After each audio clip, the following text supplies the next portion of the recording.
families of the planet Earth.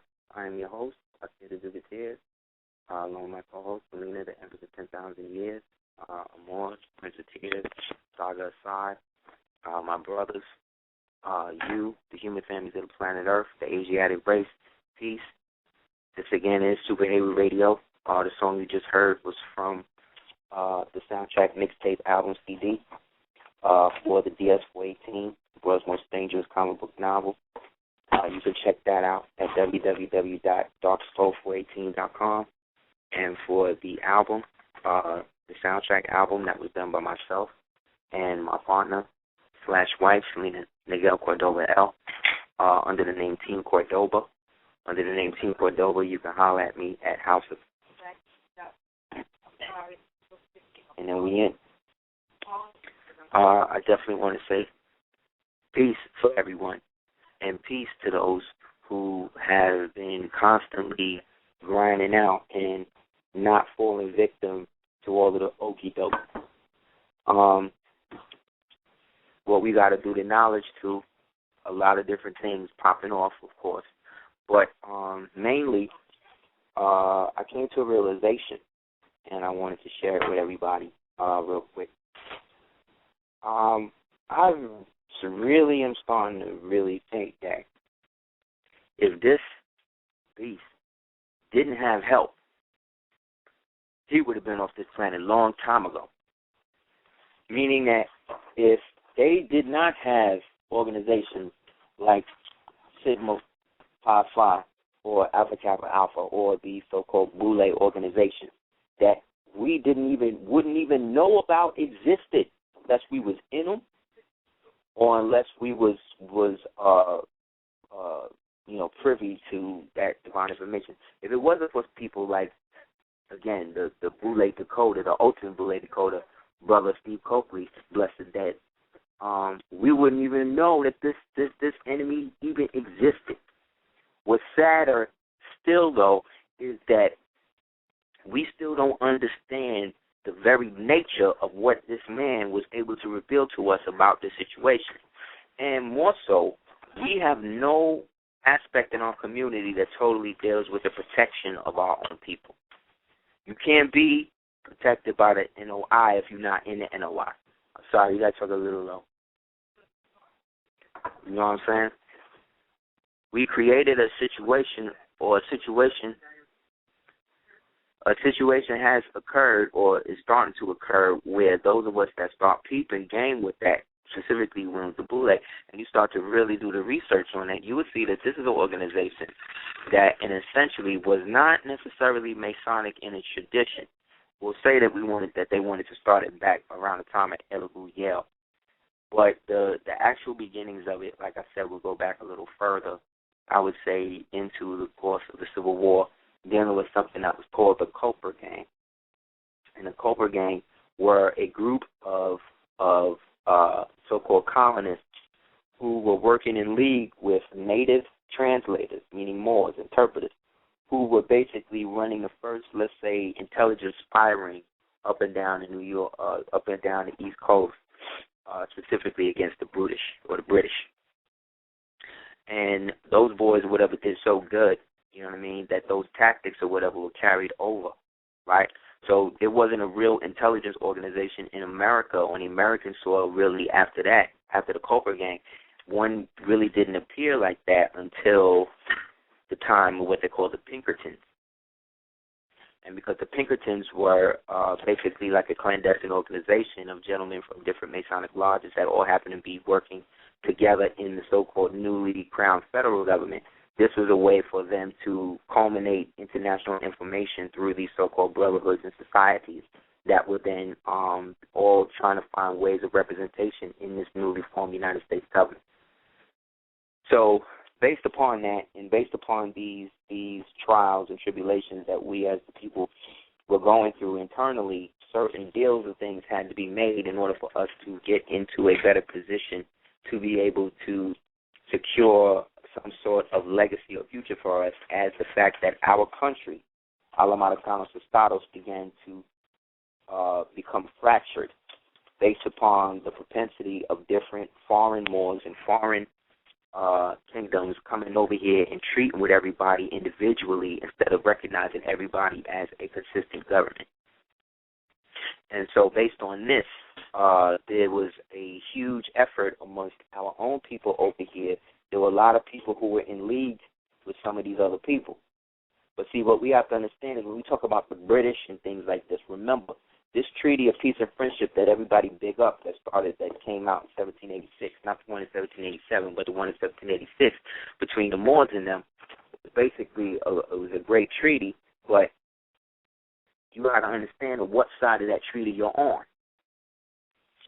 These Moors have been telling you for the longest time you were a part of it or in the treaty or whatever, every time, in the treaty or whatever, but when we really doing the knowledge, it really wasn't like that. You got to understand what side you on. And the fact that in that treaty that was between the American so-called government or the American or the Moors of Alamadacanos Estados, it says it in the damn treaty, and His Britannic Majesty. But because His Britannic Majesty, the Emperor of Morocco, but in that, when you read that, you're reading that from the perspective that the Empire of Morocco was your emperor. When the Emperor of Morocco, again, is a ceremonial spiritual term that is to encompass what the emperor truly means for all of us, which is a physical archetype of the customary fashion of what we as Moors are. So another name for the great emperor or the great bey was the Grand Seignior, or the Grand Seignior, as he was referred to in Spain and places like that. He was also referred to as the great governor of the world by different groups, you know what I'm saying, that was coming out of that old agreement. So somewhere in there, amidst all this turmoil, there was some instance within some of us that was already over here that decided that they liked the way that our foreign brothers and sisters was doing business better than how we was doing here. I don't know how much better it could be if you live in a life where you wake up and everything that you're wearing and eating and doing and everything is a direct reflection and direct arm's length away from you. Where nothing that you get is bottled, nothing that you get from is artificially created, and none of that shit. Where all you got to do to resolve conflicts is meet, agree to have meetings, where the women make all of the great food, the men go out and cook it, go out and catch it, you know what I'm saying? And all we do is pass around blow hemp, blow weed and shit all day.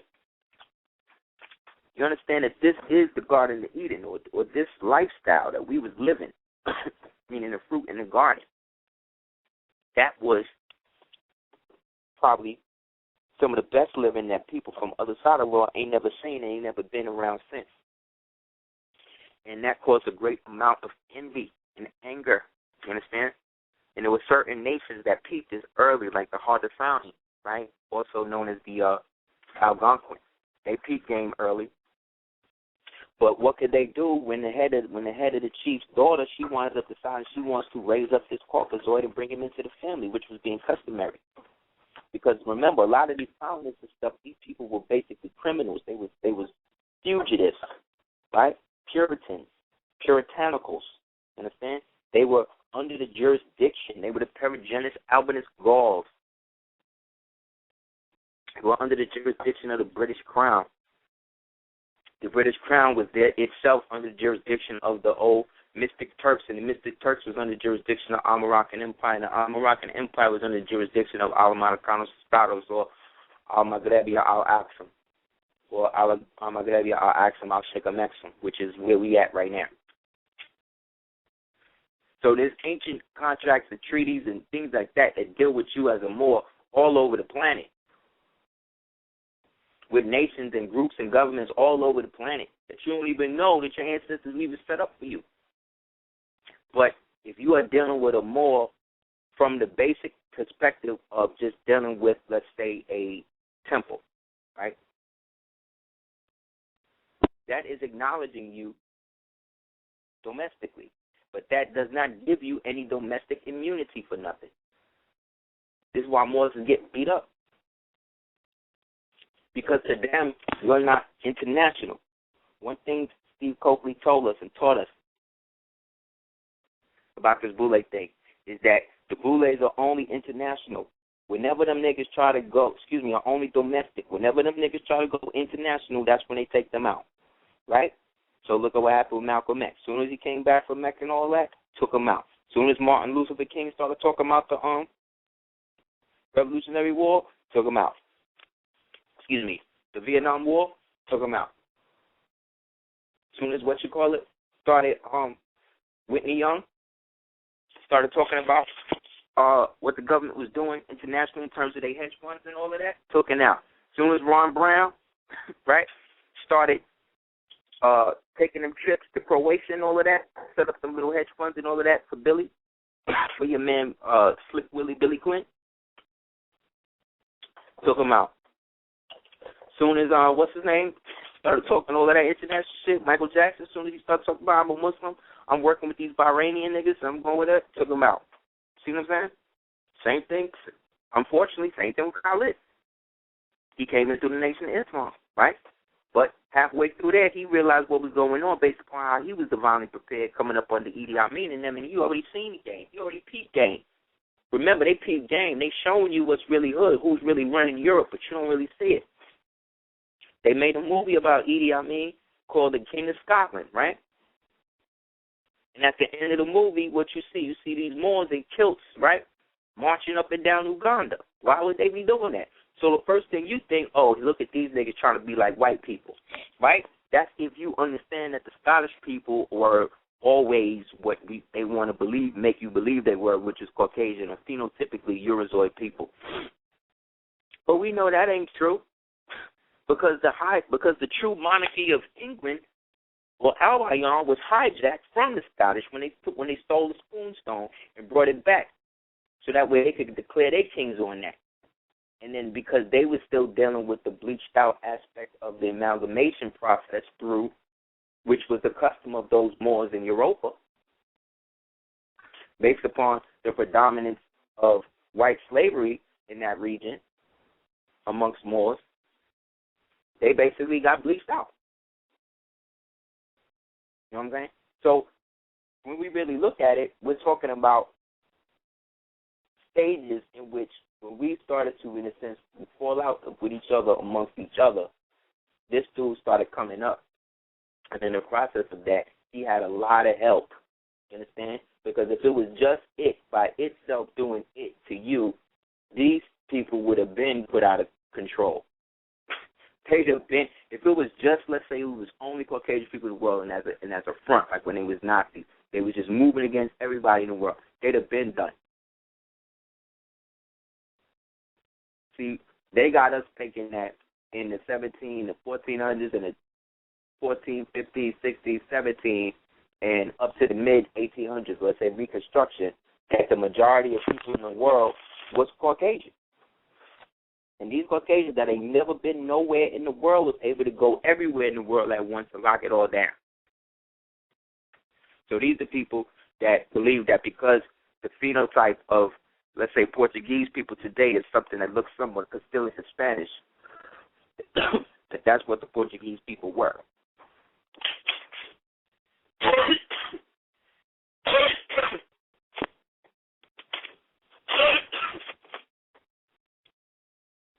You don't even need to get no book to decode that.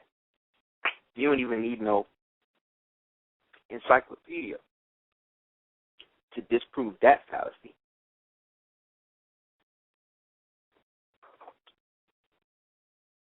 But when we look at the root as to why we are not together as a people, man, based on my research and my humble opinion, we are not in a cohesive relationship with each other due to the fact that we are bombarded on all sides by the remnants of the same people that was putting us in the trick bag in the first place. Meaning, your family will sometimes do you wrong quicker than strangers because they know your weakness because they grew up with you. And some of them purposely implanted them weaknesses in you. So whenever we hear about black upward mobility, all they market you is the Harlem Renaissance. When all them niggas was being paid for by the man, all of them. All of them. Zora Neale Hurston, everybody that they showing you this month has been a parcel into the aspect of keeping you docile and under a false identity complex. You have to understand, after 1928, what the prophet did, these people or those people or the so-called powers that be knew that the time then was on, that the clock had started because they only had a certain amount of time based upon the mandate that was handed back by the great chief who presided over the thing. More today is telling you that the thing didn't happen, that the whole thing was a ruse, that it never happened. Okay? If that's the case, and that's the story niggas is rolling with, niggas going to have to roll with that story to the end. Right?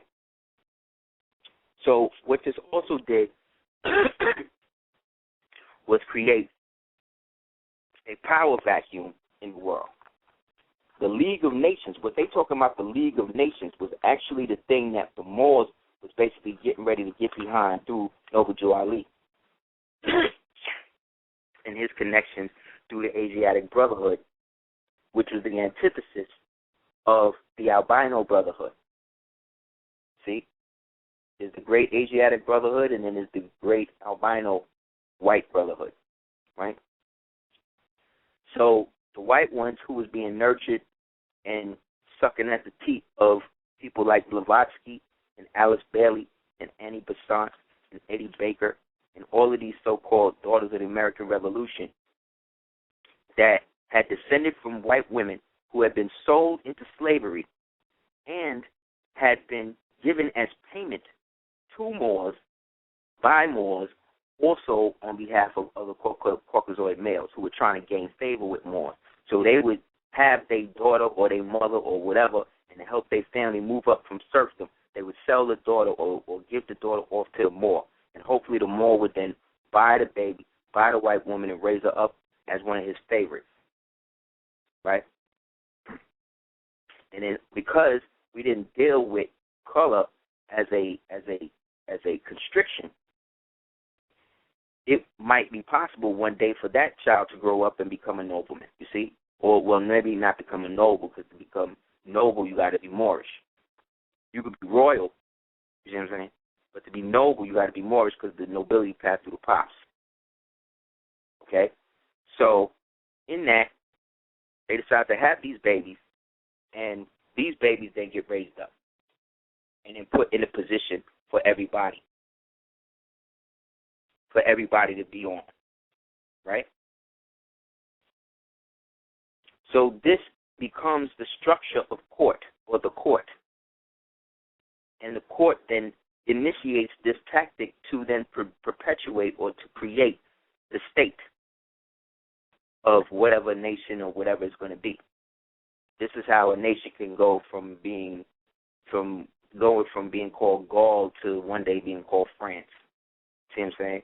How a place can go from, being called all these different names to, Abyssinia to or Kush to Morocco to Nubia to Abyssinia to the Abbasid, you see what I'm saying, to Ethiopia to all, finally Ethiopia. So in that, you're watching the progression of the people, not necessarily the people who are coming up in the nation, but the people who are interpreting what that nation means to the world, who are outside of that nation. See? So whatever you may call me based upon the name that you may know me personally, you see what I'm saying? Whatever name that I deal with the man is going to always be in the same free national name that he, that it is bound by. You see, it's order out of chaos. It's not chaos out of order. So the order has to come based upon how the chaos distributes itself in the psyche or in the strata of the society that is going through the metamorphosis in a positive or negative direction.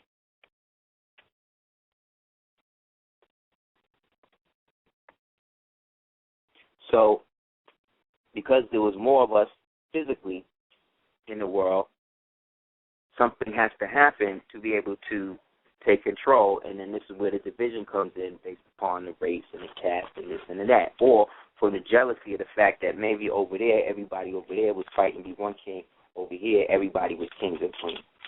So what we'll do is we'll get these niggas to adopt the way we play the game, and in the process of us playing the game like that, they now fall under us, which then would mean that they're not really the real ones anyway, and we should feel more superior to them, because now we can absorb whatever genetics that they have and do what we want to do with them, thereby using them as portals to successfully move this up. So when you read Shakespeare and you read plays like the Merchant of Venice? No, not Merchant of Venice. The one with Shylock the Jew. And you get into the stories about the Red Caps. The Red Caps were those Sephardic Jews who were not necessarily Islamic in their accreditation, and were also, some of them were the byproducts of mixing with some of these Khazarian Caucasoid females that's being brought up into places like Grenada and Seville and Malaga and places like that as slaves. If we jump ahead now to America in, let's say, the time that they're creating the creature of Jekyll Island, and that eventually would become the Federal Reserve, we would look at the relationship between Germany and America, between the late 20s now, again, right after the prophet come up with what he's doing, because now around this time,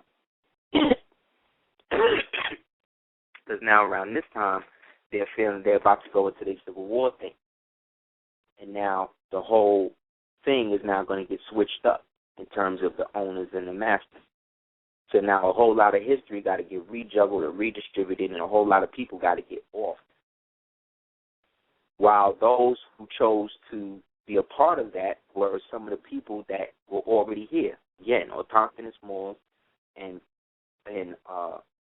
Morrises who decided that, they would rather be indigenous than autochthon, or they would rather be, let's say, French than Washita or whatever. And in the process, that happened, but not everybody in the nation was down with that shit. So where do those people who's not down with what their government is doing? Where do they go? They bounce. And they go to friendly territory where other Moors is going through the same thing as going.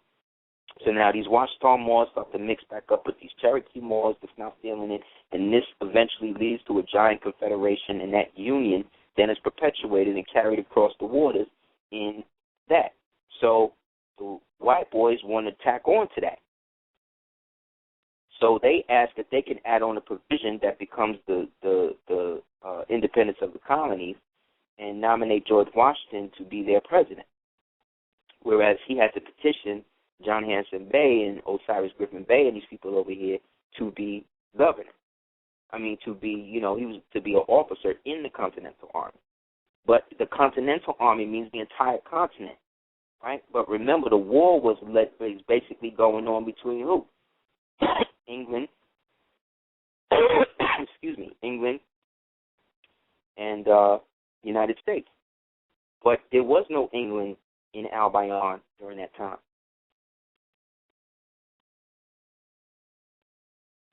So the England they're talking about is over here, meaning the colonies that were under the jurisdiction of the Bay of George. Meanwhile, the other George, supposedly, or now supposedly this king's illegitimate son, or half-breed son, there's something up with it, because I ain't never meet a white man named Washington in my personal life yet. Nor Jackson. You see? Nor Lincoln. So, this congruence of different ideologies start to come together in how we are going to preserve our union to make it more perfect. And so, as the custom that was our brothers and them over there was that they would use other people to do their dirty work. Whereas over here, we would just do it ourselves, you see? It was a united thing. It's a different ideology. So the more we began to adopt, a certain nation that was over here began to adopt or whatever, the ways of these people that was coming over based upon it being the new fad, you see, the more the jurisdiction was lost of the original people. And those autochthonous Moors that are now adopting the ways of their foreign cousins now, they start buying slaves, they start brutalizing them, they start getting crazy. You see what I'm saying? The whole thing starts fracturing. So what about those of us that didn't want to be a part of it? What happened to us? Well, those of us that knew, some of us chose to join up and then keep this part of it a secret. That's why the Shriner thing had to be created. But once the Prophet, Suleiman Muhammad, and Kareem El came to America and set up the true shrine, they took the swords off the pen, you see, which meant that this was going to be a whole nation of just Moors, but you didn't have to be Moor in secret anymore. That's why he said he here to do that, you know, in a sense, taking the sword of Osman Bey. But people don't even know, Moors don't even know whose sword that is. They just think it's a regular scimitar in these shrine feathers. That's actually somebody's sword. That's the sword of Osman Bey. Osman Ali Bey. The original Seljuk or Beylik or Baylor Bey. The original mystic Turk. Or excuse me, the original Turk. The mystic Turk is the original symbol of America, which was, again, the wild turkey that you'll see in the first chapel of America in St. Paul's Cathedral. St. Paul's Chapel. The only structure that was not waterlogged or messed up after Hurricane Sandy.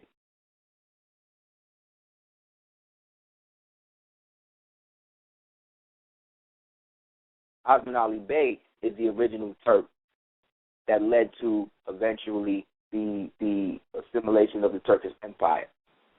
But it always comes back around to us because those original Turks got hunted in them and Mongoloid, which then brings them right back to us through the Shi people, the Ixi people, or the Ixed people, or the Ixian people, Xi people of the Xiang and the concurrent dynasties after,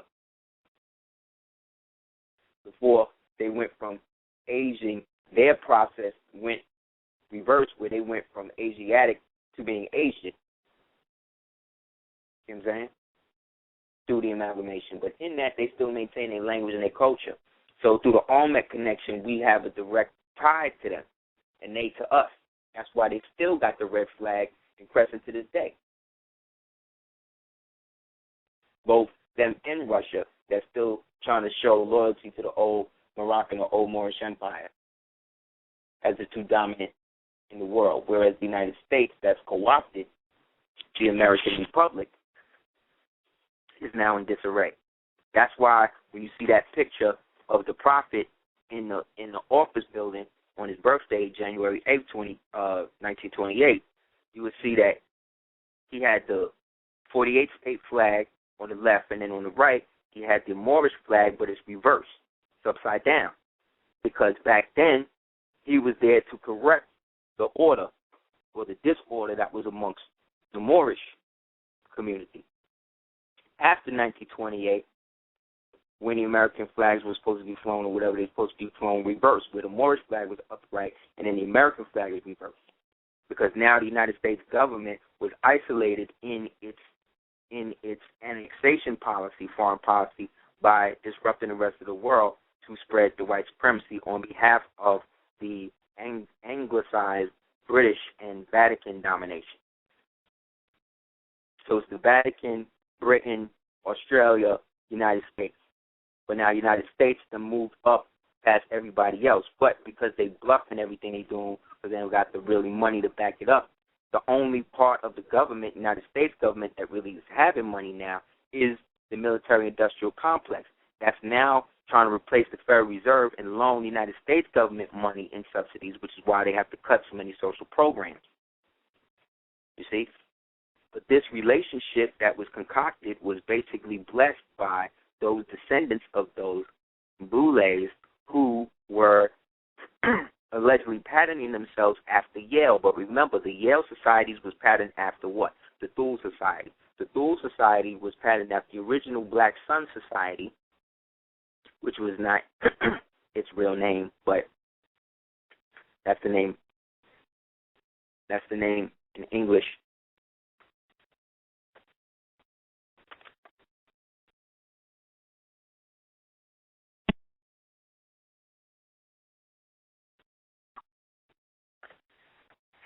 They've created a space for this all to kind of blow up in their face.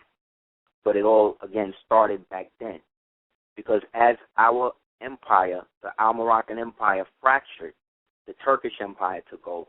And when the Turkish Empire, or what they call the old man of the West, when you read history books, that's another code.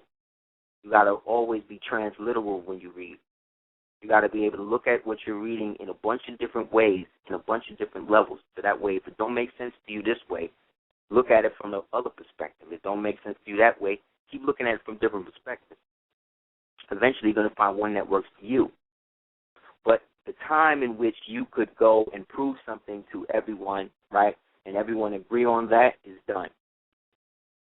So the same way you could come up and show somebody that this means this, that somebody else can come and show them that, no, this don't mean this means that, based upon that. That whole, I believe what you say on face value, was the Piscean thing, and that's why that was the perfect period for them to be able to anchor this fictitious reality into existence and make us believe that we are 100% physical. So that way we would lose track of what we were here to do. So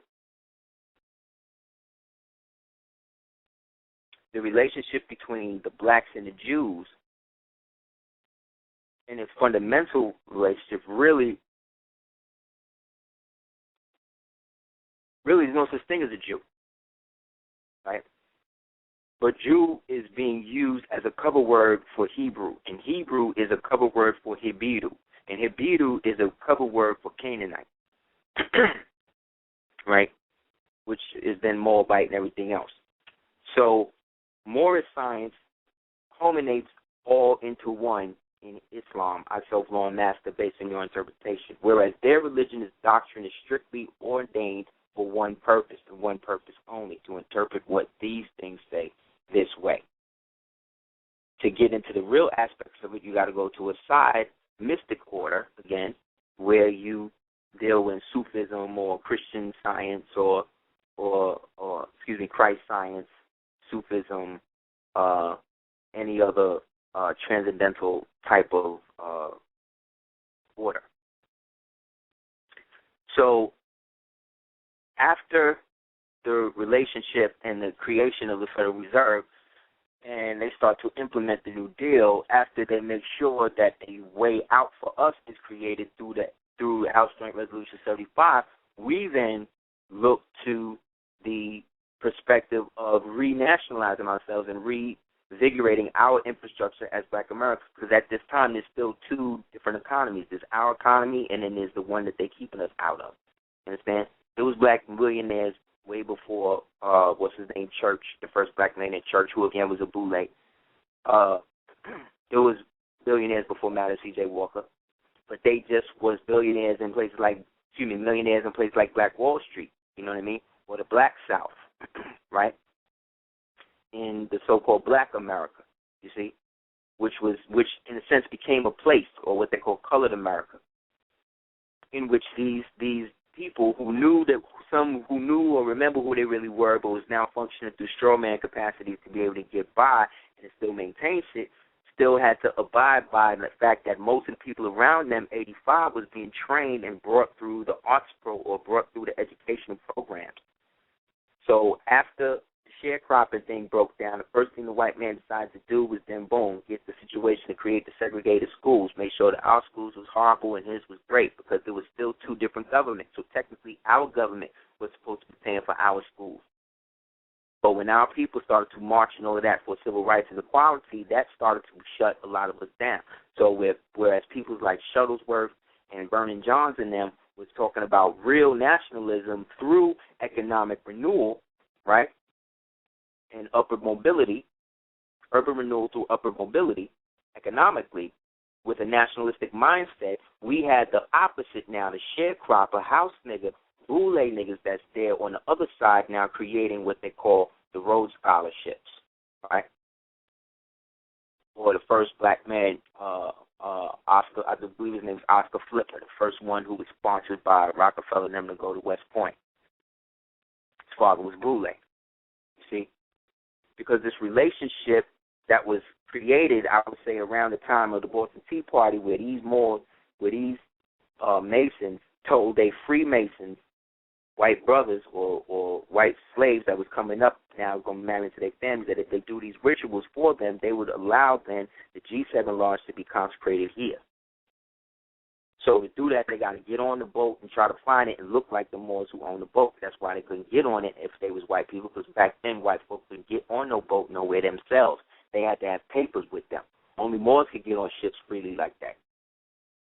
The exact opposite of what's going on now.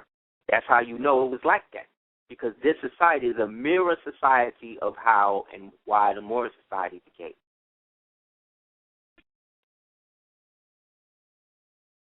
See, in our system, it was a caste system. In their system, it's a race thing. The race thing is a genetic thing because genetically they know that they're hiding under the veil of trick knowledge, the veil of ISIS, the idea that they are the same as you genetically.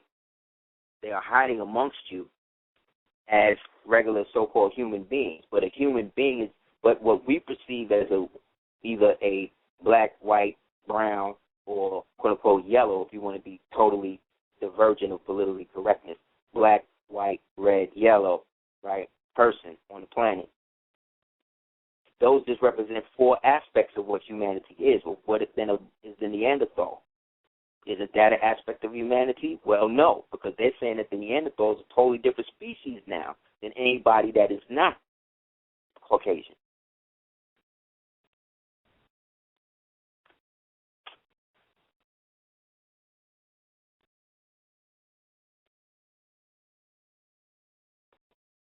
Relationship between the so-called Ashkenazim Jews and these Moors, in a sense, was fostered by people like Chaim Solomon. Chaim Solomon being the Moor who basically was Moroccan or Moorish Jew, Hebrew, who came to America based from the United States of Barbary and basically set up shop in Virginia, but had ties to the North and the South. But based upon his ancestry and being straight Moorish and free like that, he had all the money. So he put up money for both of them to start up. Research him. Chaim Solomon, Hyam Solomon. And you'll see him, he's, again, an Obama type black man. So these people are seen as unification of two warring factions or different warring factions. Remember, I told you there was an agreement. There was a great war that was going on between the German houses, which was the Holy Roman Emperors, the Habsburg, the Hanseatic League, and against the Grand Orient, which was the French, right, of Gaul, the Franciscans, the Days, the Templars. So the Khazars or the Kaisers were the Holy Roman Emperors, and then the Days were the Frenchmen. Then analogous to them are the Protestants or the brutish ones that's being brought up, meaning the serfs who then fight for their own freedom and is then given different tasks by noblemen. They become known as privateers. White men who were raised up into knowing how to fight Moorish wars. This is why you'll see images or pictures sometimes of white men with turbans and all of that rolling with Moors, enslaving other white people, because this was the Mamluks who were connected to the Grand Orient days through the Queue de Payon, Godfrey de Bouillon, Jacques de Molay, and the other one, all under the jurisdiction of Salah ad-Din.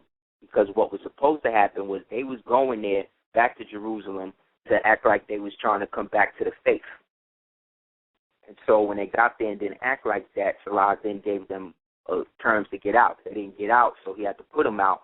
But in liking their spirit, he said, well, maybe in them being here and being around us, they're going to learn that they need to put down that Morisco shit and get back into the thing and reject their aspect of the Yaqubi experiment and stop bringing these Caucasian pilgrims here to worship ancestors that's not their own. But they never did that. So once they got leagued up with the Catholic, they fell under that jurisdiction. So the satanic thing, Baphomet, the satanic worship and all of that, that was the veil to hide the fact that they was really trying to deal with Islam. Because when you look at the symbol of Satanism, what is it? It's the pentagram, right? When you turn it upside down, that's the Baphomet, right? But that's also the flag that I told you that Noble Drew Ali had. So what if Satanism was really just a backward-ass version of their version of Moorish science in the perverted Luciferian aspect that was really a veil to protect them really being Muslims? Look at the movie Zero Dark 30, and you'll see the white CIA dude, when he walk in, this nigga's taking Salat. After they done just ordered the killing of like 30 people.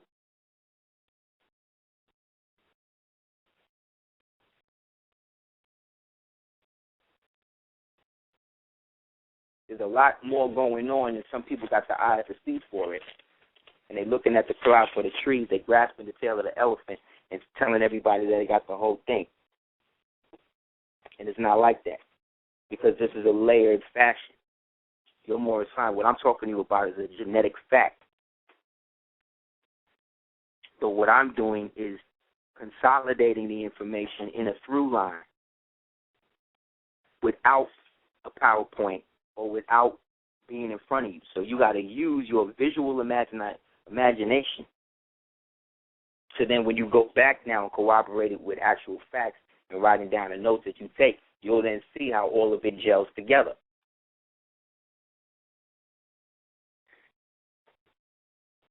So around the time that shit started getting hectic for them in terms of their pockets after the Federal Reserve, because they could no longer use money from America proper, if for lack of a better word, or us as the original government, because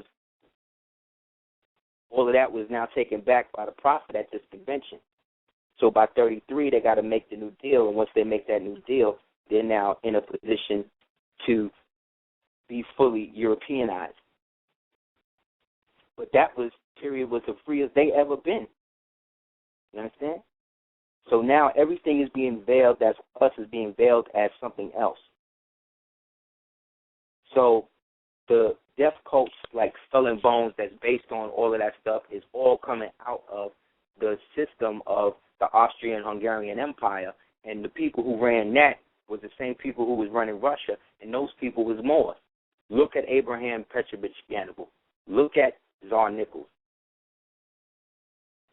Research the relationship between Ethiopia and Russia under the Tsar and the Nagels. They ain't had no problems with each other.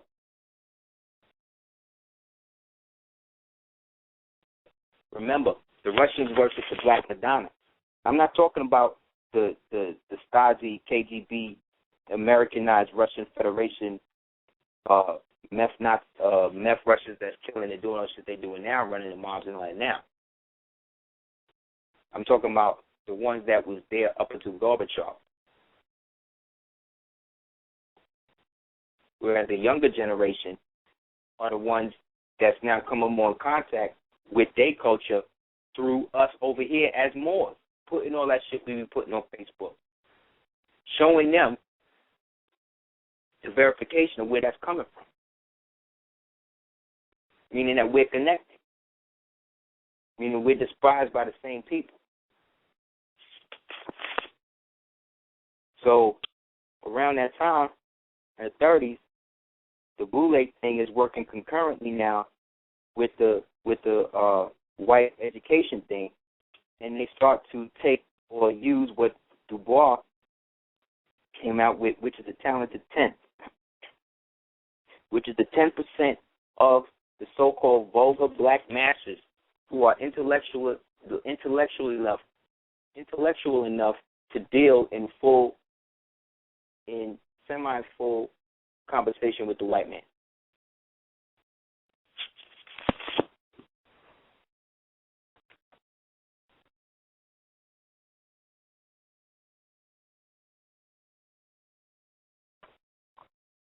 So in that, a heavy emphasis on the arts specifically, is more perpetuated. Whereas the Latimers and these people that's making up all their stuff is getting ate up by Edison and the rest of these patent clerks, Einstein and all these niggas patent clerks taking all these people's inventions, you see what I'm saying? Because it was against the law for colored people to patent nothing. So if you made something and wanted to get it in, you had to get a white person to get in, but you couldn't deal with the white man directly because there was segregation. So you could only deal with an interface, which was the Jew. So it was the Jews, or the people who call themselves Jews, who decided that they would create the interface organizations to take the financial burden off of the so-called Protestant whites that was, KKK or that type of white, away from the Rockefellers and those people. And then they started to create these organizations, the NAACP, the JDL, things like that. These organizations became the spearhead organization for the creation of the record labels that were now coming out of the bootlegging era that was now being lifted through prohibition. So now they couldn't make money off the liquor that they would drink when they would go listen to the black people play the music.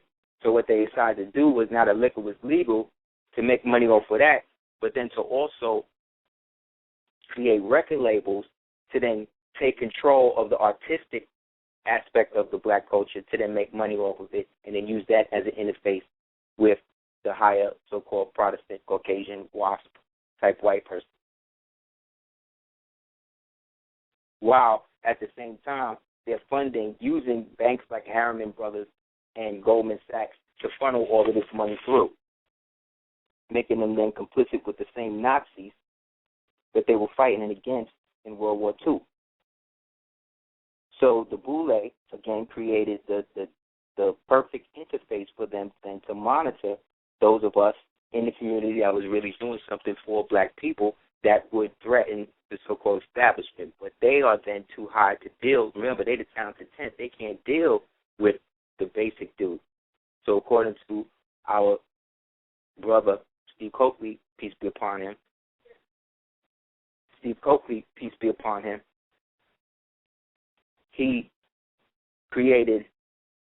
they had to create a guardsman system of blue lodges that would then be there to support the high brothers that they wanted to be down with, right? So this, to make it simpler in terms, this would be the difference between somebody like Jay-Z and somebody like Young Jeezy. They both Freemasons, you know what I'm saying? But Jay-Z got a little more clout. Jay-Z is the wannabe Cosby. Because what these brothers was trying to do, people like them, Cosby, Poitier, OJ, they boule, but some of them still want to do stuff for the people, but they can't do it directly. So they would create organizations or put other people in play to do and say the stuff they couldn't say, and they act, and then they entertain. that they could never own, and they could go internationally, but they can only go internationally as entertainers. That's what they're there to do, or on vacation. They're not supposed to go there and talk as free citizens. They're under a gag order. See? So this relationship between the so-called blacks and these Jews was not really between the greater black community and the greater Jewish community.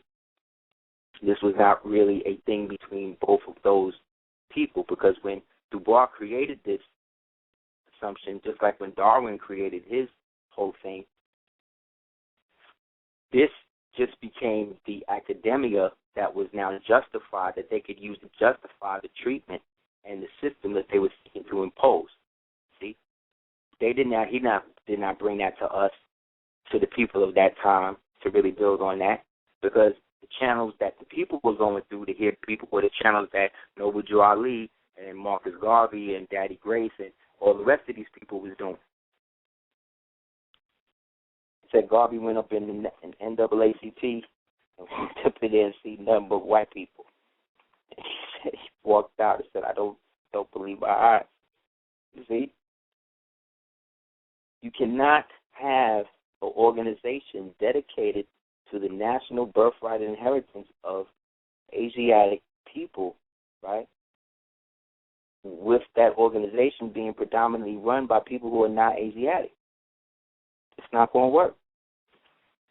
I could create a page to free Palestine and all of that, but I will never be able to fully identify with a Palestinian, because I've never been in a situation where bombs have been dropped on my home yet, God forbid. You see? So I can only speak from a quasi-political term in understanding their plight. Yet I can understand as an oppressed people what that is, because all I got to do is look at what happened to MOVE in Philadelphia in the 60s, where they brought F-16s or F-12s through and dropped a whole bomb and blew the whole block up. So all of the negative things, but the black people have been set up to be the perpetual pariah in the United States. And the only way out is to dance, sing, debase yourself, debase your community, inform on your community, create images of yourself and images of your community where you're always debasing or serving or cooning or spooning or wearing a dress or wearing lipstick or whatever. And then the justification that the people see is, oh, he made it.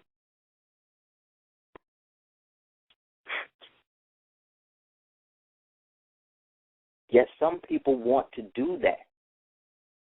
Some people want that Roman nationality. And that's essentially what United States nationality is. It's Roman nationality, because they're following the Roman canons of law. A canon is something that you shoot something out of. So when these Jews came in and started to pay for all of these so-called black social and civil organizations, this is where opened up the road for now Boule members and members of the so-called talented 10th generationally to become the first to get into different facets of so-called black community somewhat anonymously due to their positioning. Also to be used as assets for Central Intelligence Agencies as informants, because this was the customary role of those associated with that order, based upon their subordination to an order called Skull and Bones, which is really subordinate to the Thule Society, which technically, which is subordinate to the Black Sun Society, which then is subordinate to the Thule Society, which in its original context was part of the Holy Roman Empire under the Moorish Bavarian Holy Roman Emperors, Henry and the rest of them. So then that means then that the Skull and Bones then is under the jurisdiction of the Moors, again, of ancient Germany.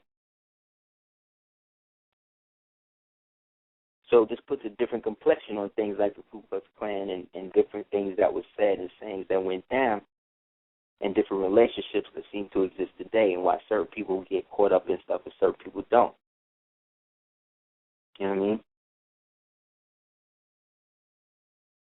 Noble said, one of the old statements of the Prophet is, he said, stay out of the alley with your fez on, or with your turban on. And that's real, because alleys are sideway portals.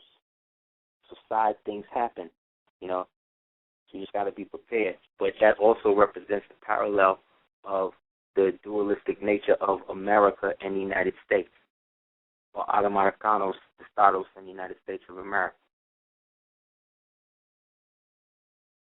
There was a continuance, like I said, of this relationship all the way up to now, which is why all of these dudes today got Jewish lawyers. Think about it.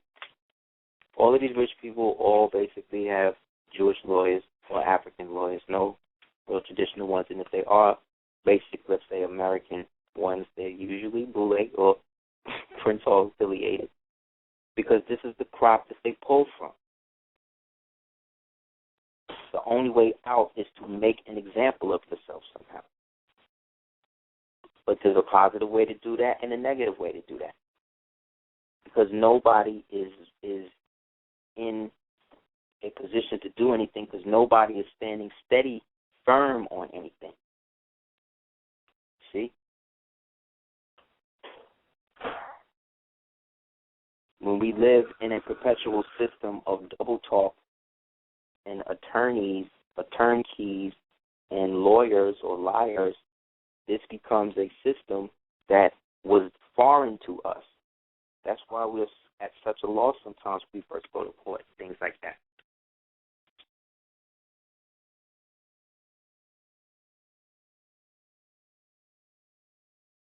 In a perfect world, what was supposed to happen was, after the Revolutionary War, the Moors were supposed to have their own government established and not go into recess to reorganize the entire continental army. Because every time now, after the situation with Britain was kind of reconciled, every time now they had to go down south and go further west and do certain things, the United States would then use that time to then make its move further inland in places that it didn't necessarily have territorial claim to, but was privy to based upon them being ordained as a interface body for foreign nations to protect American interests at home and abroad. That's what made the Constitution different from the Articles of Confederation, in that the Constitution was more rooted in the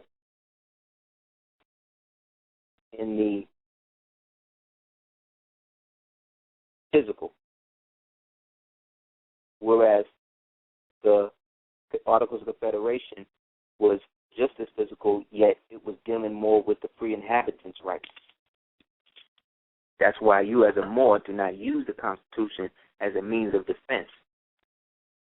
You use the Constitution as a binding instrument to hold them accountable for what they are bound to do based upon their oath and obligation to uphold contracts and clauses that were annexed to them based upon their descendant generational influence and continuance of this artificial corpus memorandi that we'll call the United States. That after 1928 now, they had to enter into a foreign deal to perpetuate now, which then changed the charter of the United States into something else, which was why the British government incorporated the United States the way they did, the term, so that way when the new United States was basically annexed after the New Deal, they could just sync it up with that.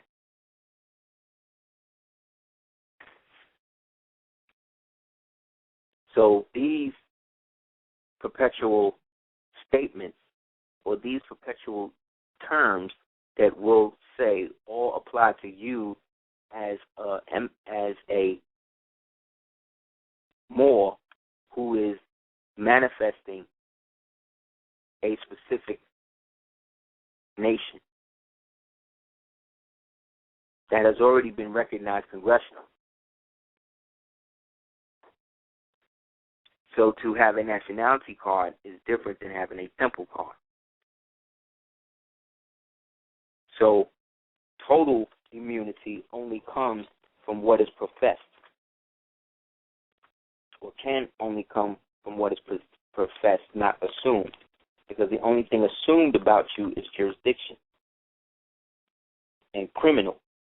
Based upon we represent, we're like, they look at us almost like a government that was so great at one point and then just kind of fell apart, and then set them up to do the work. And then we became so disenfranchised based on the fighting and infighting and amalgamating with them that we then stopped going to participate. And so in our government, so in that, they now have to pay the stuff that we left to pay for stuff to do business for us on behalf of us and other people. They now using a lot of that money to support us, you see. So now they start to create their little legislation based upon a little power they got with the help of the so-called Jews to then create a perpetual chattel situation where they could own you until you could realize that you could proclaim yourself. So wherever, like I said, there's a situation like this that goes down, there's a perpetual situation where there's always some sort of agency behind. This is not paranoia or conspiracy theory. The thing about it is they have tagged so many things, the perpetual they have tagged so many things to make you turn off to anything that could save your life, that the only thing that you're trained to attach yourself to now is distraction. So a lot of people just can't hear anything truthful after a point. And a lot of people can't create a reality for themselves where they feel like they are going to get everything they want. Because this country and the way that it's marketed to us is that no matter what you have, it's never enough. The world is not enough.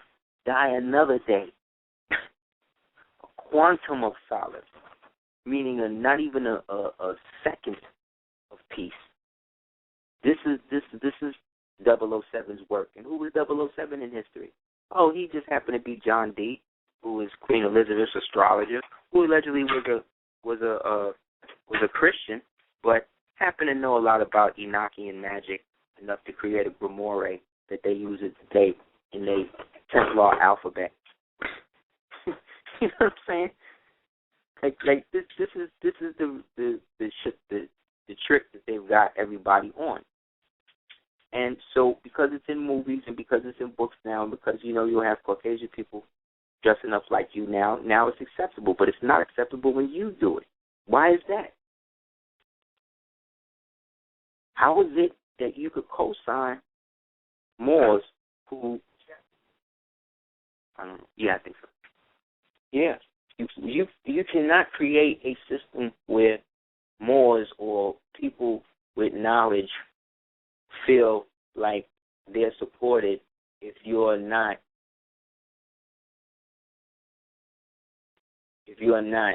willing to support the whole. So the whole of what everybody is or represents is what it is they hope it will be. And this perpetual hope is the grace period that they use to string you along. It's the carrot in front of the horse. You know what I'm saying? It's the one thing in the reality that you don't necessarily want it to be, but you know it really is. And there's nothing that you can really do to support a... Oh, sorry, everybody. I just realized the chat room wasn't open. It's open now if anybody wants to come in. It created a system where people don't know that they can do these things themselves. So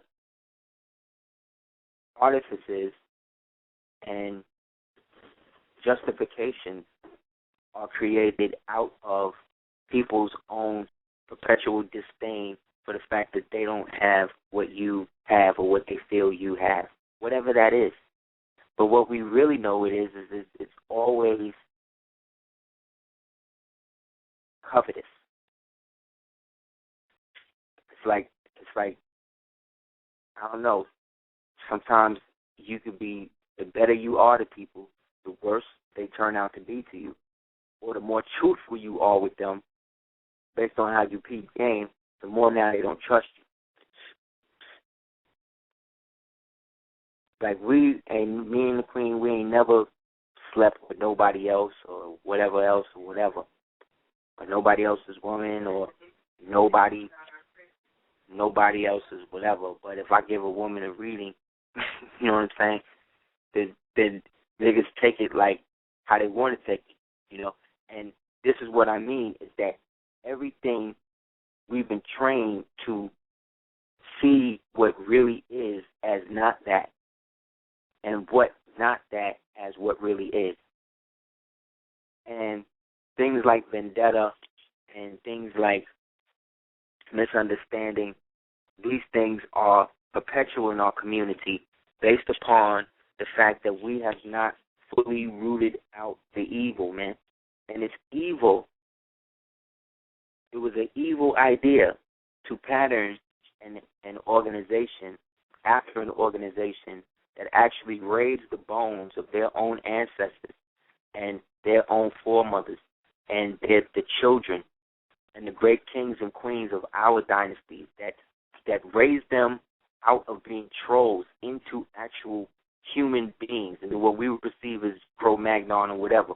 Whatever they want to say about you being the ape or whatever, you got to know what you are and what you ain't. And you ain't something that was born with a damn tail, and you ain't something that was not created in the image of something that was non-material, because you are 50% physical, 50% non-physical, whether you like it or not, whether you believe it or not, whether you want to accept it or not. But now, melanin has now become a magnetic reactive refractor, which means that it's something that is manifested through the genetic material, but now can be accessed through the ethereal aspect of the pineal gland and actually reactivate people now melanin-wise based on their consciousness. That's why you can see all these white boys with these black chicks. The problem ain't the white boy. The problem would be her. Because if you could find a way to make it work with the nigga who dressed like the nigga, but you can't make it work with the nigga who is the nigga, something's wrong with you. Whether it's a black man with a white woman or a white woman with a black man. It don't matter. But the problem is, in keeping it that simple, you got to get past and get into the root of what I'm really saying. I'm really talking about the color spectrum that has been used based upon the switching of roles ancestrally, and the fact that you can never fully be equal with anything if you do not know who and what you really are, no matter what color you are. So if you believe that you descended from slaves and you hooked up with this Caucasian woman, and that's the history that she believes too, then somehow or another she'll always be in a superior position to you. Vice versa.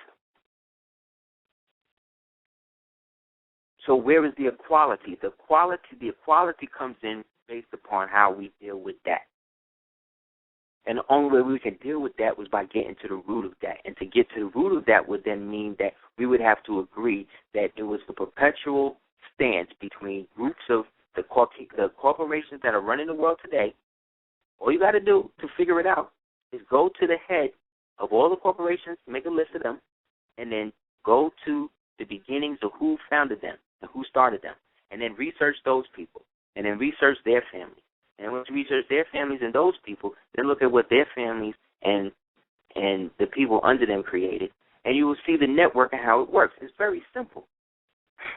This is how they track you. This is how they do the knowledge to you, based on your affiliation. Hannibal Barker had a saying that if one has no friends, one will never be betrayed.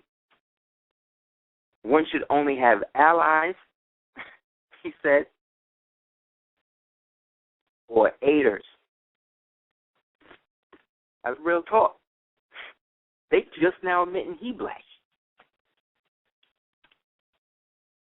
So what we also need to do, brothers and sisters, as Moors, as Moorish Americans, as American Americans, as Algonquins, as descendants of the Almoracan Empire, as the nobles and royals of the empires of isonomy, of mothers and sons, what we need to do is focus on what we're going to do.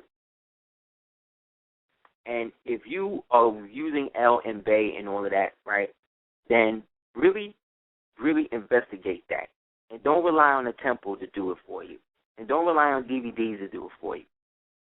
Talk to people. Look at people's body language when they talk to you about this stuff. Look at what they're wearing. Look and see if their fez is clean. Look and see if the turban is clean. Look and see if they're wearing shit that make them look like Catholic priests.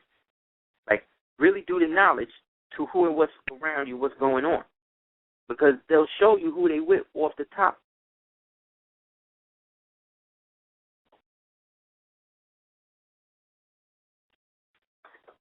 A Master Mason ain't a Master Mason if when you meet him and he know and meet you as a Moor, he don't drop $1,000 in your hand.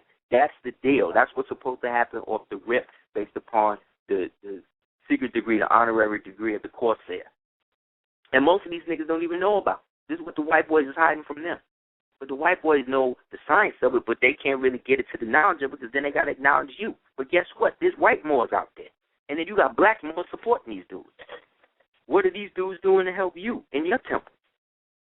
Nothing. But writing books that you buy to find out stuff about Noble Jew Ali that the black people in your community can't write about because they under oath to the same white boy that's writing about it and giving it back to you. Now you tell me, am I bugging? Who's sick here? Who's helping them?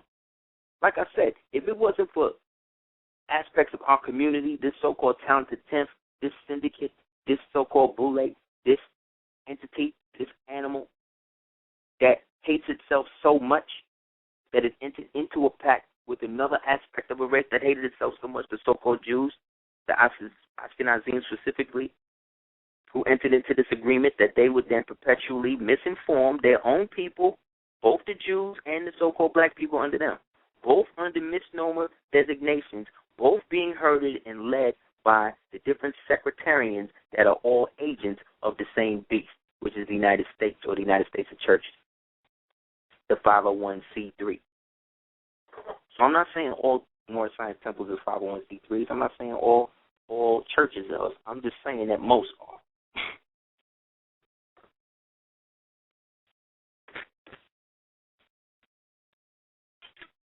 This whole idea of you as a Moor, you have to be recessive and you have to isolate yourself from society. That's not what it's about. It's about creating your own society that is now protected and has the ability to receive protection, whether niggas want to do it or not. Remember, these documents are filed in the annals of history that you file in. You understand? So that means that there are angels and things like that that's connected to this that hook up with the shit that's filed where it's filed at. Especially when you put seals and flags and stuff on your stuff. Because that means that you was here. That means that there was evidence that we existed, that we are still in our right mind, regardless of how many of us is crazy. That we still have a place in the annals of eternal history yet to come. And yet, we worried about what? Whether or not this nigga winning the Super Bowl, or whether or not this nigga was going to, you know what I'm saying, drop this record, or this nigga wearing a dress. Like, so what? The more these niggas play themselves, the more they showing you that they not you. They part of a foreign nation. They part of a barbarized nation, a Babylonian nation. They Romans. And Romans do, when in Rome, you do what they do in Rome. But that's why there was a fight. There was a Punic war. There was a lot of us that was against that. And those Punic warriors led and eventually led into the people who peopled the Almoracan Empire. Pledged to protect Alamericano Sustados, the perpetual Garden of Eden, or the fruit of Islam, with his kingdom at Tehuat the Khan, where the King of Kings sat, where the halls was 20 feet to 35 feet high.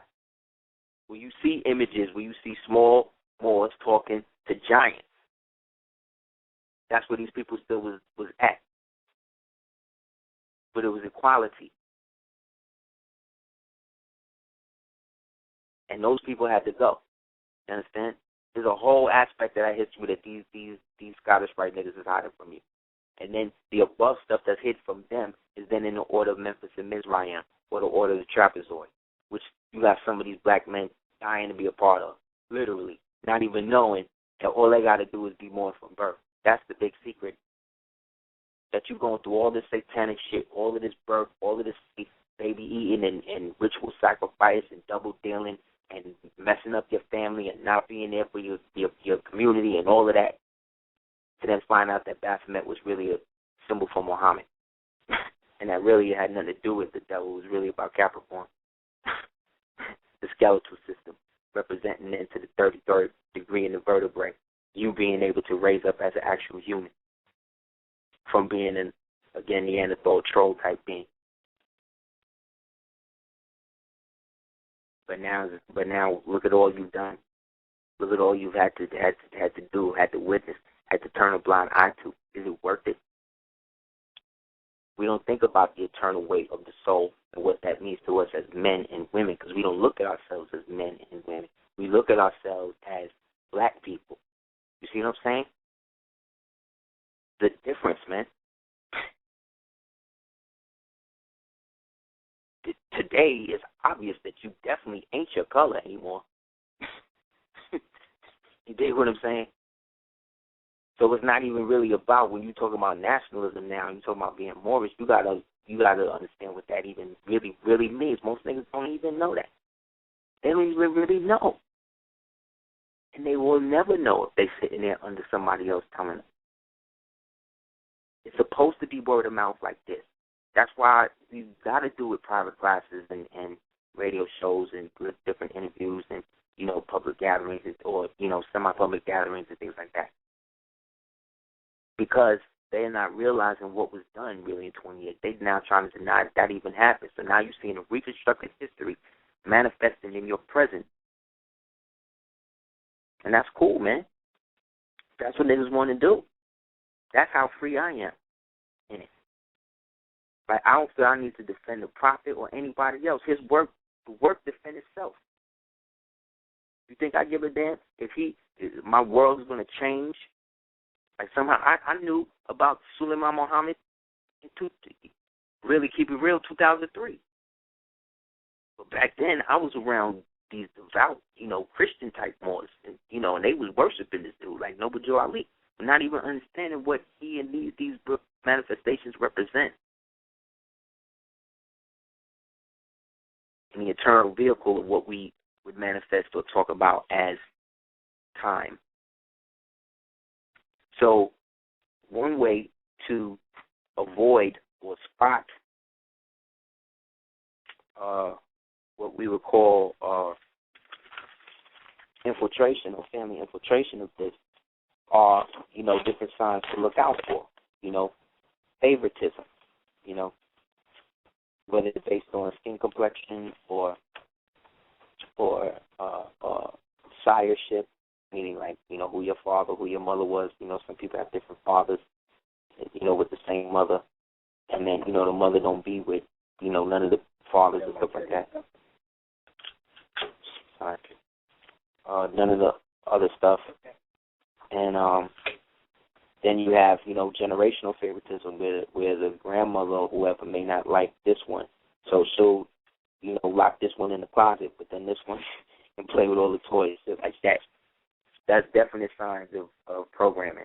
This is where people like Margaret Sanger and these people came in, because these were all people, again, raised from the tip of the old Hitler Youth program, which was a manifestation of some of the extreme ritual programs that they was creating, getting from Madame Blavatsky and them, that she was misinterpreting or purposely misinterpreting from the so-called secret masters, the Mahatmas, who were really Moors like Randolph and Serapis Bey and another one named Kudhuni, who were Sufic masters around the time that the so-called American Theosophists were looking for the great ascendant master to come from the East, who would precede the second, or I think the second Antichrist or whatever. And then that's where, here is Blavatsky raising Hitler, who's really a Lichtenberg, which is really a Liechtenstein, who's really a Habsburg, who's really a Rothschild. All of these families blended through the art or the decadent art of peerage, which, again, was an old custom in which they were trying to procure the Asiatic gene in the races of people who were now trying to readapt or reattach themselves to our empires over here. You can get the book called The Naked Capitalist by W. Cleon Skousen. And it's a book about the commentary of a book. So he's writing about a book that this illuminist wrote about, and he's going through it and talking about how ill and crazy this nigga is based upon his connections with all of these people. The Kennedys, the Cavendish, solidified its union with Britain under the Pope. See what I'm saying? And due to him being Irish, Kennedy being Irish, who as a people, became white in 1945. And his pops, because he was running a bootleg thing, he was able to give money to Meyer Lansky. Now, Meyer Lansky was able to flip shit because he had to flip shit with impunity because he had the rights of, in a sense, Moroccan Jewish citizenship or Sephardic citizenship based upon the treaty that a lot of Moors don't know exist that protect them, internationally. And so he was using that, as well as the fact that he had dirt on the hoes, meaning the males that Hoover was having sex with. He had pictures on them. So Hoover had to do what he said.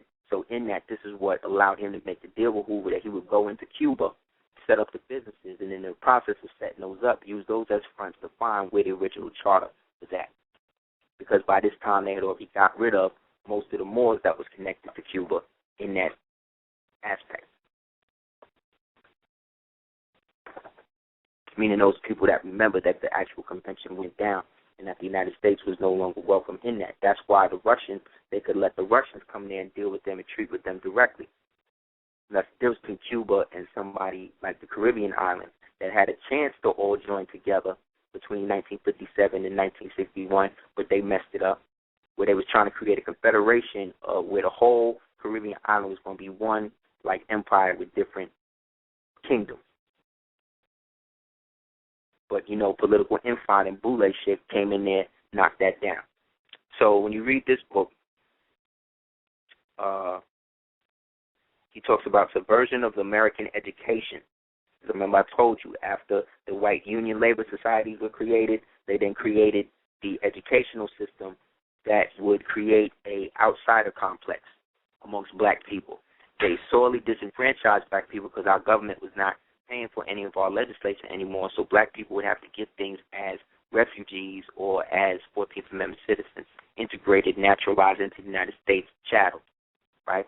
So in the process, they would then receive benefits from the government as reduced citizens, no longer citizens of a national republic government that was in recession. So when they tell you that recession is the losing of money, or like they've fallen into money, what they're really telling you is that the country government now has gone into recession, meaning that the government is no longer running as the United States as you know it. They got you thinking that it's straight money. They really saying that we got to shut down the regular government right now on the low and keep this aspect of it going, which, again, really is the military-industrial complex, which really is paying for everything now, because that's going to be the new, or is the new Federal Reserve for them, because they got to get out the Federal Reserve, which is then connected to the UN. That's why they want to get the UN out. So all of this is based on the fact that they don't have the ability to pay. But the ability to pay was taken out, again, based upon a lot of these organizations creating situations where they could pay for the art. So Hollywood, in a sense, is an extension of this. It is created, or was created as a military extension to use propaganda as a means to perpetuate the idea. So there was no plan before the birth of a nation that you know of, or I know of. After the birth of a nation, all the plan came up. So a lot of us didn't know what slavery was until Roots came on. Once Roots came on, boom, it was back in. So no coincidence they put Roots on BET on 2012. December 21st, 2012, right when you're going over. At the same time, Django out. So they give you the truth and the semi-truth at the same time. So these programs that were created, educational programs were created, then brought about the thing that we know as Brown versus Board of Education. Everybody laws is great with Thurgood Marshall and all that. But really, all that did was sell you out. Thurgood Marshall, Boulay, sold you out. Put you in a public school system where they're shooting up your kids, where they're injecting your kids, arresting your kids, locking your kids up, putting your kids into concentration camps and everything else. Not because I say so, not because I happen to be whacked for bringing it up, but it's going on. And you're supposed to feel safe. And what happens is, instead of parents taking their own children and dealing with however they got to educate them and be with them, instead of doing that, they still rely on the same system to do it because they have been disenfranchised and deassociated from their children based on the education system, because the education system was given to you in reverse. They fought in the colleges in the 60s and all of that to be integrated so that way they could teach black sciences, whereas on the black colleges they wanted to teach that, but the science was, we black already, so we don't need to learn by ourselves. We need to learn about other people. So now you start learning about white people, slavery, and all of that, whereas the white people is learning about black people. So then it got to a point where the black studies was totally shut down in the black schools, where you could only get African studies in white schools. So all the black teachers, academia, leave there, Asa Hilliard and them, leave there, go to the white schools, start teaching the white people about the glories of Africa and Moors and all this other shit, while the black people learn about slavery and everything else. So it was already predicted and put into play that through the educational system we would choose those people who we will applaud. The only other people who can come up are the people who created their business. Another thing Copley said, he said in the year 1900, they gave these black men, they gave black people $20,000. Said it was 20,000, and they gave each one of them $20,000 as a scholarship after they got out of college. It said 97% of them niggas went and got a job, and that became the instance in which he knew that all he had to do was create a school system where he could keep people perpetually in debt, who want to get education but don't know what they want to do, and go get wrong education, or just go live off the campus to where when they leave, they for the rest of their life in debt. Whereas the real niggas leave college and do what they're supposed to do. That's what Zuckerberg did, allegedly, if you believe the movie. So the subversion of American education came through the social systems that were all being overseen by Caucasian people. Look at the movie Claudine. Look at the welfare thing today. You see Jewish people in there with their whole family, males and everything. When you see black women in there, they only by themselves.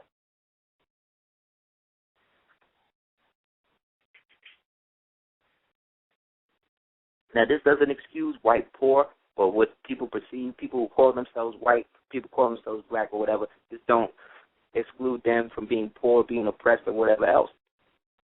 I'm just saying in the end, it's still a choice to do something. Niggas hate the Klan and all that, but them niggas is doing something. You know what I'm saying? Niggas hate the white man and all this other shit, but he always give you something to talk about. What do we give him to talk about? Nothing. But bullshit. Right? So like I said, you could go there, Beyonce, and dance and do all the things you want, but in the end, you're still a slave to them. They looking at you as a slave based upon the status, and you know that's how they get down in that reptilian society. Because that reptilian society is based on your court.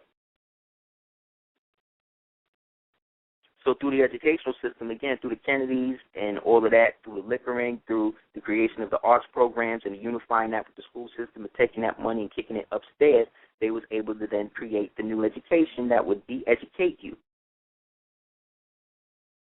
On page 90, it says, on page 90, Dr. Quigley mentions the incident which demonstrates how powerful tycoons of international finance have a grant of $50,000 from the Ford Foundation.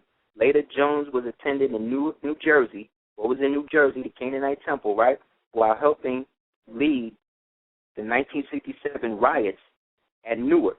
He was heavily financed.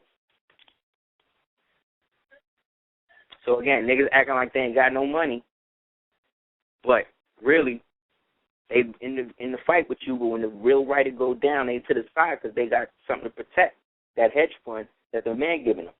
So the National Urban League, whose chief was Whitney M. Young, remember I told you Whitney Young got murdered, it was Boule, got too big, started out as a moderate Negro public service agent.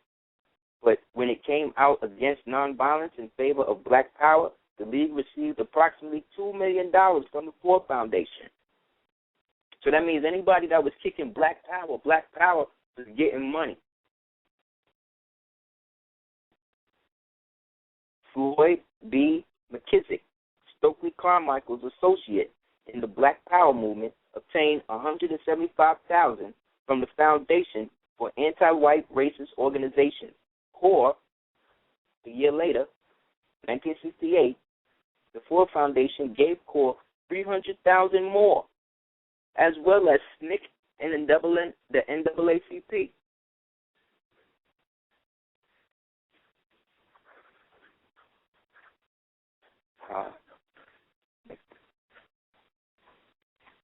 Right?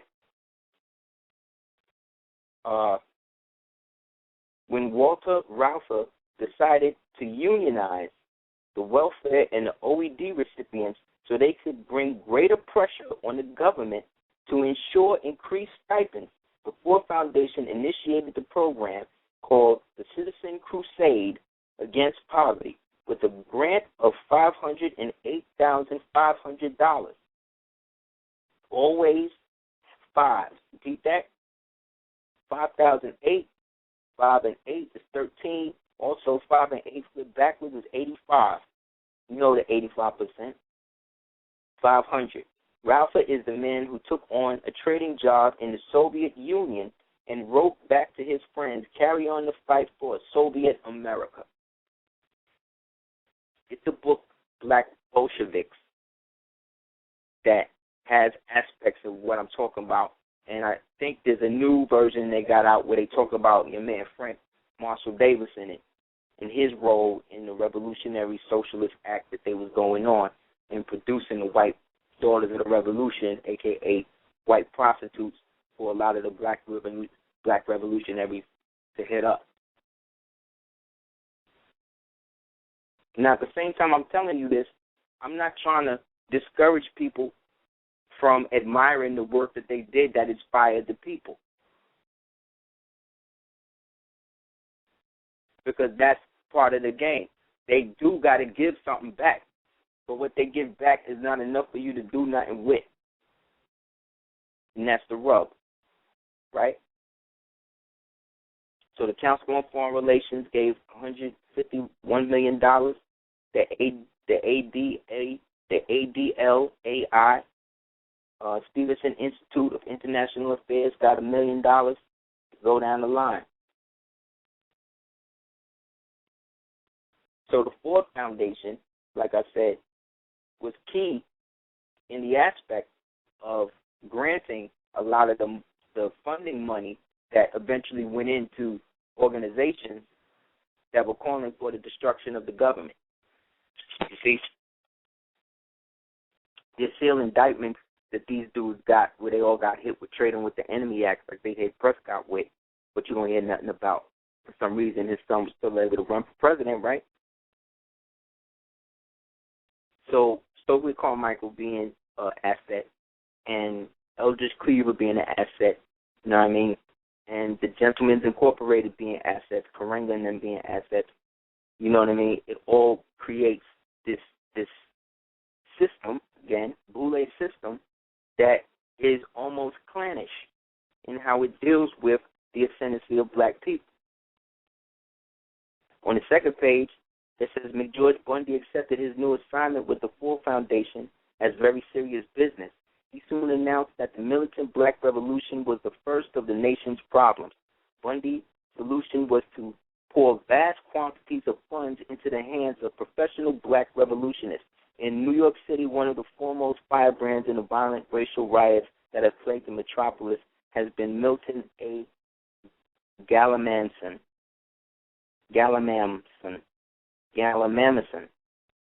He was the keynote speaker at the organizing convention of the Communist W.E.B. Du Bois Clubs.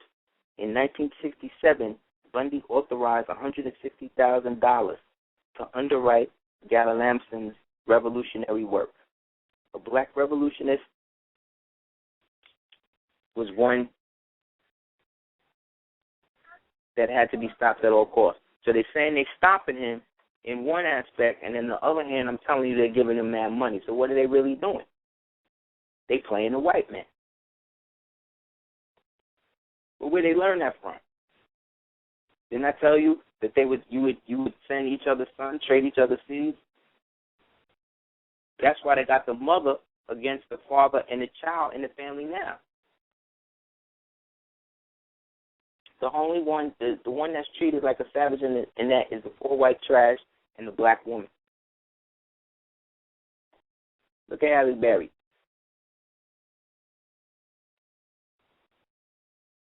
Once you pledge your soul to be a part and to use your body, which is the inhabitation, the vessel, the dwelling place of God, and use your body to be a portal for someone else's vision of the world, that black hole has now become malevolent.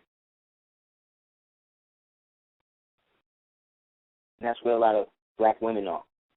A lot of black men have become numb and benign and have retreated into feminism as a backwards means of protection from having to stand up for the fear of not being supported.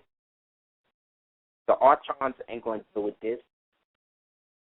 The arch owls are, that's what they call it, the females. That just don't even sound real.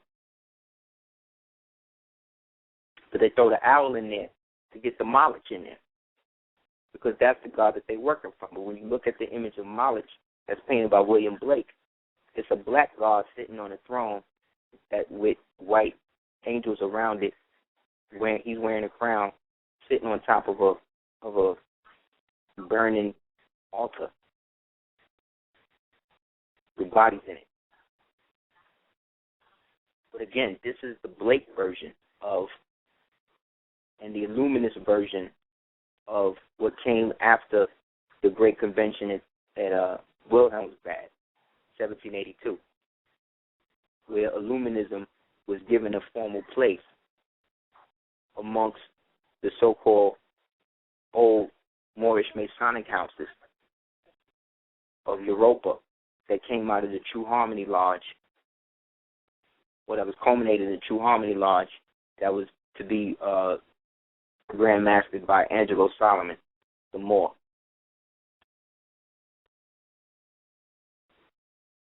So Moors from here will go all over the world.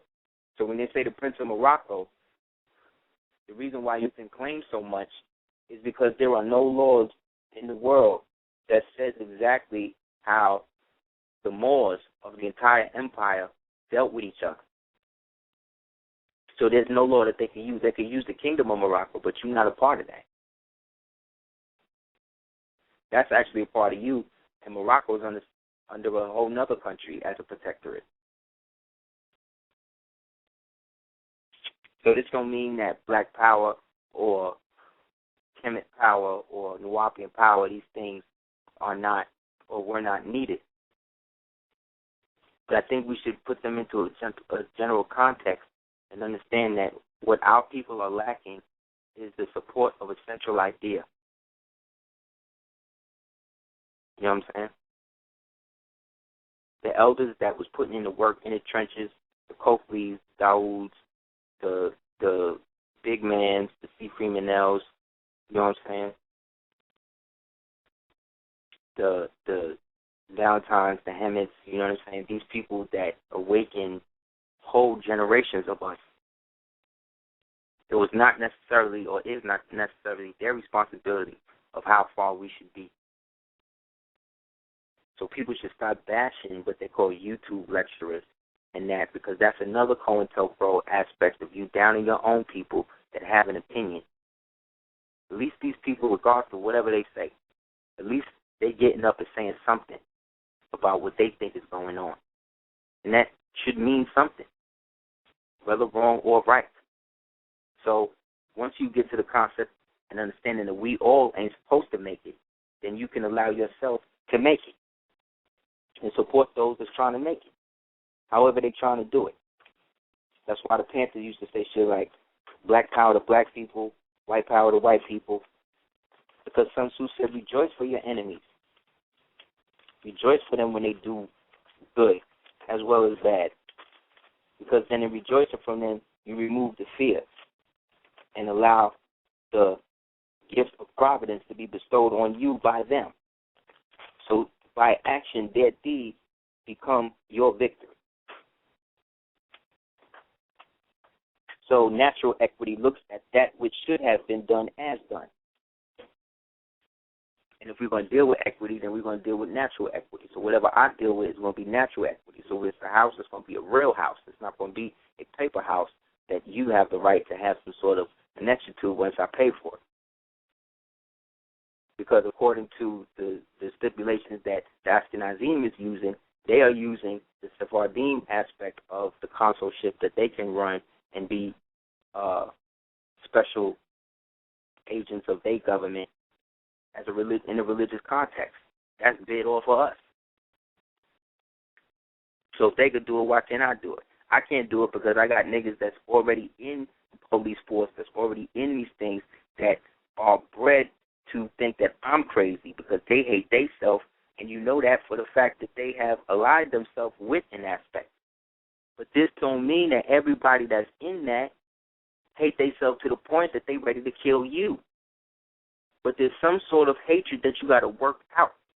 And the imprisonment, the more people you imprison, is the more people you imprison. I think so. The more people you imprison, the more you feel imprisoned. Because everybody's in jail when jail's there. Yeah. So when we get to that level or understand that we are all being put in the same slave colony, man, you can allow yourself to free yourself of it. But to do it in a manner in which the same people that's trying to enforce some sort of jurisdiction have no legal standing to do that, but in the process have to protect you in the situation. Because it's set up like that to do it. We just have not put ourselves in a position to access that because we're being boxed out by a whole class of people that most of our people adore and look up to. You understand? They have sworn oaths. Kofi said one of the rituals was they had to pull their pants down, have people inspect their anus and stuff to see if they was good enough to be a part of the order. All of that is Yaqub slavery. What does it say in the degree? It says the first thing he did was make sure that they were good breeders. You know what I'm saying? So that's what they doing. They putting you through the same ritual to disassociate yourself from being Algonquin at all. That's why all them niggas try to be light-skinned or all of that. And then because they're working with the Jewish mystics in the whole thing, the Mossad is connected, the B'nai B'rith is connected. The Klan hate them more than they hate the niggas. They hate the niggas because the niggas let them ritualize them as Hiram all the damn time. But they know which niggas to do that to for some reason. The niggas that's lynching niggas today is the black police. When you see boys in the hood. We walking down the street with the baby, and you walk by sometimes, see the page, and people be like, oh, hey, little man, oh, Captain America. They be all great. You know, I smile and stuff. Keep it moving. Because the same way they smile at you at 4, when you're 14, it become a whole different thing for some reason. This is why we have to have our own community. But we don't think in that mind state because integration and, again, Brown versus Board of Education, that created a system where our education would be funded by people that were not us. We were more educated when there was a rickety piece of chalk and a broken up piece of rock that we was doing multiplication on one table with a dripping roof. We was more educated then than we are now. We got more access to education than we did then. How is that? How can you go forward and go back at the same time? That means that you're in a static flux. That means that you're in a quantum redundancy. You got to step out of that. You got to choose to step out of what it is you are not. Because when you declare what you are, you're saying what you're not. Automatically. Therefore, a lot of the things that are set up or we are made to think we need to do to accomplish certain things are really not the things that we're supposed to be even doing. Because that's not how we did stuff. You are nationalized by your authority. You're the only person in the world who can really do it. There's people that do it. Like I said, I've seen white Moors online, man. Niggas wearing fez and supporting each other and all of that. Having conventions, white Moors from Greece. How come they don't ever holler at you? Picture Noble Jew Ali and everything. How is that? They own passports. How are they doing that? But you got your own passport. Somehow or another, you go to jail. You just always some sort of misunderstanding. Why? Because we all haven't cohesively chosen to take it seriously, or what that really means and what we can really do. So until then, it's not. That's how I know at the same time, just like the devil know that it ain't for everybody. Therefore, in trying to recruit everybody would be senseless. That's more time that I would be wasting. But I could be fortifying myself and what I need to do to be strong enough to help those people who seek my aid and to distinguish who amongst them is coming in peace and who is really sent as whatever. What they're supposed to do, they're supposed to send somebody with bread and supposed to, give you some shut-up money.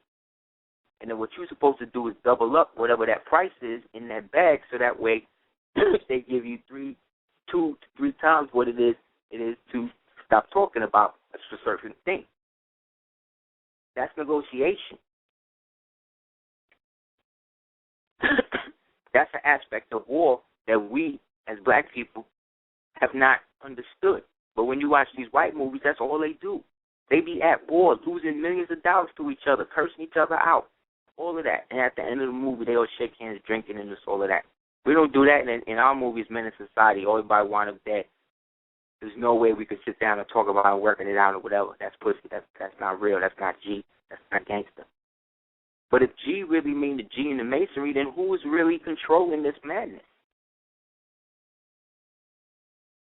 So the only people I see with lights on their cars like that would be the black ones. And they the ones with the least knowledge. But they the ones that's in the most obvious fields, based upon their willingness to just toe the line and do what they're supposed to do. Close or open whatever door they're supposed to close and open.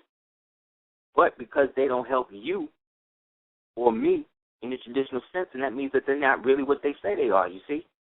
And they can't be because they were part of that. Because that is not what that we created in the name of the Creator to bring about human civilization.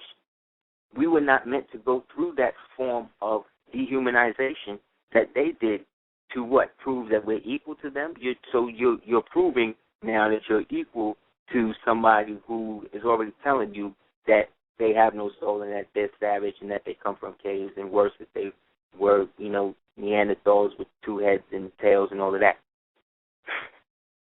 That's fantasy. That's racist. That's crazy. No, it's not. It's real. They make movies about it all the time. They're trying to hook my daughter and everybody else's daughter up to this. And who's letting these young black girls watch this stuff and read this stuff? They mamas. Because they don't see the daddy till child support. I'm being overly general, but am I really being wrong? No. This is what's going on. I'm just saying what's happening. But that's not what these other people are dealing with. They have a whole other conversation. They figure out how they're going to come up with an extra $5 million and get this extension to the island made. This is where they at. They where we used to be at. So how can you get back there in a state where you got a group of individuals that are against that? Because they have agreed with another pseudo-ethnic group, the so-called Jews, that exhibiting their culture is an aspect of accepting something that the white establishment has deemed savage. Therefore, they have to disassociate themselves from the rest of the so-called black or so-called Jewish society to create this elite thing where they eventually get together. But one is always in more control than the other. this is what movies like Jump in the Broom and these things is really about. It's showing you the families of these high Moorish families that descended into these marriage unions that produced these moon children that was being separated and married and put with other people and all of that. And then all these people grow up and then go into the same music industry that was financed by Lansky and Kennedy and the rest of these people. That was really an arm of the U.S. military-industrial complex that was really coming out of this unification under Eisenhower of this space initiative that was really them getting into inner space, the subatomic realms, more so than the physical space that he's saying out there.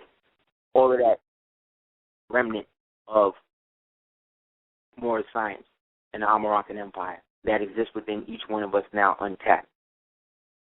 So, those people want to holler at us about the class we got coming up this Wednesday. Email me at houseofel@hotmail.com, as well as check out the book, Dark Skull 418, www.darkskull418.com, as well as www.iseertheducateers.com. We'll also check out www.cookingmorewithless.com, as well as www.blackmambaworkouts.com and www.sagasong.com. So, yeah, man, holler at me if you want to build for real for private consultations about how you can deal with your present situation and uplift it as best as you can and what we can do to help in that, as well as some of the other things that we got coming up that can help people deal with things the way they should be, inshallah. And blessings again to the great and honored dead Steve Oakley, C. Freeman L., Myra Shearer L., UBFA, and all of the Moors that's doing the work today, all of the Moorish queens that's doing the work today, all of us as the children of the Most High doing the work today. May us all leave this place wherever we at and can join again together next week. And until then, be safe and be prosperous in what we're supposed to do. And again, inshallah, holler at me at houseofel@hotmail.com. May the gods and the goddesses that reside within you, within the subatomic realms that are all manifestations of the One Supreme, may it manifest in us, in our pineal gland,